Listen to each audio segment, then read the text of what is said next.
Hi, my name is João Vaz and my today's talk is entitled Human and Nature, Variability as a Key Element in Injury Prevention and Rehabilitation. I'd like to start with this plot. So this illustrates the posture sway of two older adults. On the top you'll see a recurrent faller and on the bottom a non-faller. If you look at the numbers in the figures referred to linear statistics like sway area, sway speed, path length or even range, you'll see that the two individuals are very similar. However, you can clearly see how different they are when you look at this time series over time. So we need to have tools to extract these patterns.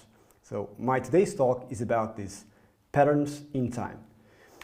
But I'd like to start mentioning and identifying some of these patterns in nature and human anatomy and biology, how they are important and relevant for human movement science. And then I'll bring some examples of our ongoing research in sports science and sports medicine. So if you go outside and look around, you see dozens of these patterns. In the trees, in the leaves, even in the clouds, rivers or mountains. You can also see them if you look at your plates at the lunchtime in your broccoli. So if you also look inside your human body, you'll see that neurons are organized in a similar fashion, the bronchial tree as well, and you can also find those in the blood vessels in any other systems. So these nature and human patterns that I just presented, they share one characteristic. They present what we call a fractal pattern. A fractal pattern, is a very briefly way to explain, is a pattern that exhibits self-similarity. This means that you will find the same pattern or very similar one regardless the scale you're looking at. For example, let's see this picture on the bottom. If you zoom in, changing scale, if you zoom in different branches of this tree, you will find the same pattern over and over and over again, regardless the scale you are. So this presents self-similarity. You can see on the top how this self-similarity is presented when you add different scales. But so far I presented and showed you what we call geometric or spatial self-similarity, so fractal patterns in objects.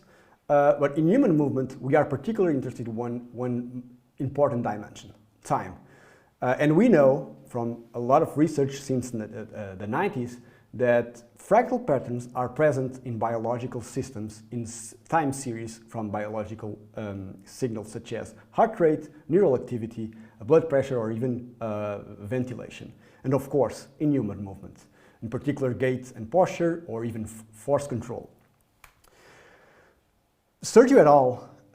In 2006 brought a lot of this art-related research in the 90s and built this theory that they call the optimal movement variability model. So what he proposed is that there is an optimal amount of variability that contains, where a system contains complexity, or let's talk about these fractal patterns. So they have an amount of organized variability that allows the adaptability and flexibility when certain constraints came up, internal or external. And when we lose this capacity, when we lose these patterns, we'll go to unhealthy states. And there are two different ways of unhealthy, less complex states. On your right side, you'll see what we call the highly predictable, the periodic system. So the system will be so regular that it doesn't have the capacity to adapt to a constraint. But on the other side of the spectrum, on your left, you'll see a highly unpredictable random system. So what Sergio typically uses as an example is to illustrate. On your right, the periodic one will be the older adult that freezes the degrees of freedom and is very caution walking, so very regular. On the other side, you can think about the drunken sailor, to be all over the place, completely deorganized. In the 90s and the subsequent years, there was a lot of research coming in gait patterns, and these guys in Harvard showed that fractal patterns are present in human healthy gait, and these patterns tend to disappear or are destroyed in the presence of aging or neurological disease. So this is how we quantify this. There are dozens of methods to extract fractal properties. We typically use what we call the deep trended fluctuation analysis. And from these methods, there's one output parameter, this alpha, and alpha of 1 represents this healthy fractal pattern state. Alpha of 0.5 or towards 0.5 represents that randomness, that random type of fluctuations. And if we go in the 1.5 direction, we go towards the periodic one, the highly regular predictable system. So we want to be somewhere between the 0.8, 0.9, and 1, which is the threshold for the healthy gait. So we're bringing, in our lab, we're bringing these concepts to gait rehabilitation. For those that are not familiar with this, gait rehab typically uses what we call the sensory motor synchronization. So what the clinician does is set or place some markers on the floor or use a metronome beep and ask participants to synchronize their steps with it. The problem is in this approach is, remember, our older adults are typically random-like fluctuations, present random-like fluctuations, and we are training them with a regular system because the time between the events, metronome events or the markers on the floor, is always the same. So no variability, highly regular. So in other words, we are training less complex individuals to remain less complex.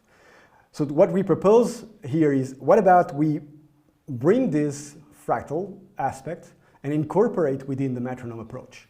So we did this in a preliminary study in young adults, and we show that in pink, the fractal metronome, the variable metronome, was able to retain the fractal patterns typically observed here in blue in the uncued trial, while a random metronome or a non-variable metronome, the typical one, destroyed these properties in healthy young adults human gait.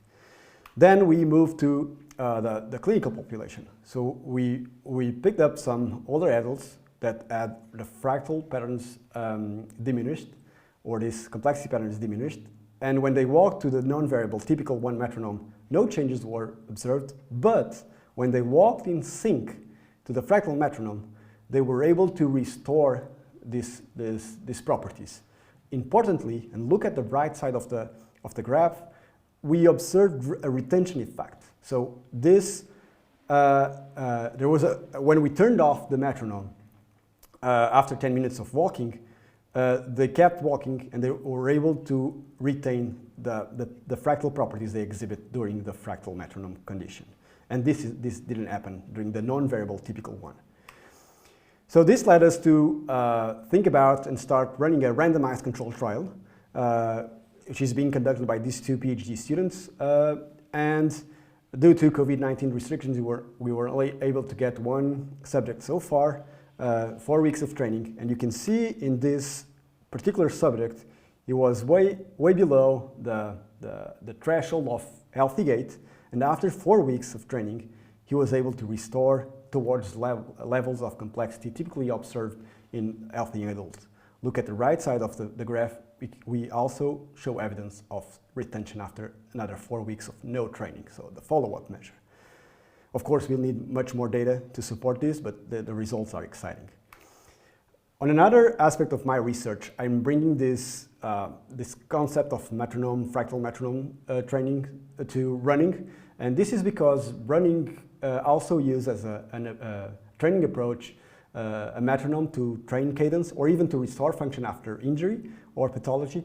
And we first tested if we would find the same trend, the same findings. So on your left bottom corner, you'll find the graph referring to the gait-related research, and in the middle the running one. So I'll guide you through this. You'll see in blue, so it's the uncued walking and running trial, and we saw evidence, you can see the 0.9, evidence of fractal patterns in human running. And when they ran in sync to the fractal metronome, these patterns were retained. But when they ran in sync to the non-variable isochronous and a random metronomes, these fractal patterns were destroyed or diminished. We are now looking at how this fractal metronome approach would impact or not in performance, in long distance running. This is ongoing research, we still have preliminary data. The other aspect of my research refers to injury, how this translates to injury prevention or sports medicine. So we recently published a study looking at how excessive medial knee displacement, one of the major risk factors for ACL injury, can help us to unravel these patterns in human posture. So what we did, we asked the female participants to jump and land and stand on one leg for 30 seconds, and we looked at the properties of the center of pressure temporal structure. Of course, we measured a lot of other typical measures such as range, time to stabilization. The interesting thing here is we only found one variable to be different between these groups with and without excessive needle displacement, which is a measure of complexity, in this case entropy. You can see in white bars, this means that these individuals with excessive middle knee displacement showed more random type of fluctuations compared to their healthy peers.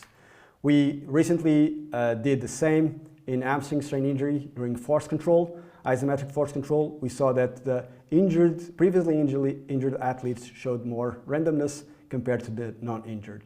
We're now running a large prospective study to test if this particular aspect of force control is predictive of injury or not.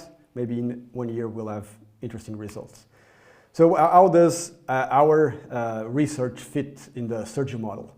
You can see that on your left side, the studies I referred here today, aging, the metronomes one, the injury sports medicine research shows that there's a clear trend to changes toward randomness. However, other recent research we are conducting on fatigue-related stuff, either mental or physical, in force regulation suggests more changes toward the periodic system. Regardless the direction of the change, the question now is, so if complexity, these patterns, reveal or are a result of a dynamic interaction between elements or between systems within the human body, human physiology, we gotta know who is in charge, who is regulating or controlling such patterns. We might don't have a straightforward or clear-cut answer because this is a dynamic interaction, but we wanna test and investigate if the brain or any structure is dominant here, or is there any master-slave relationship or not. If we are successful finding this, then we will easily answer the following question: how and what should we change in rehab or other aspects of human physiology? Thank you very much. I'll be happy to reply some questions.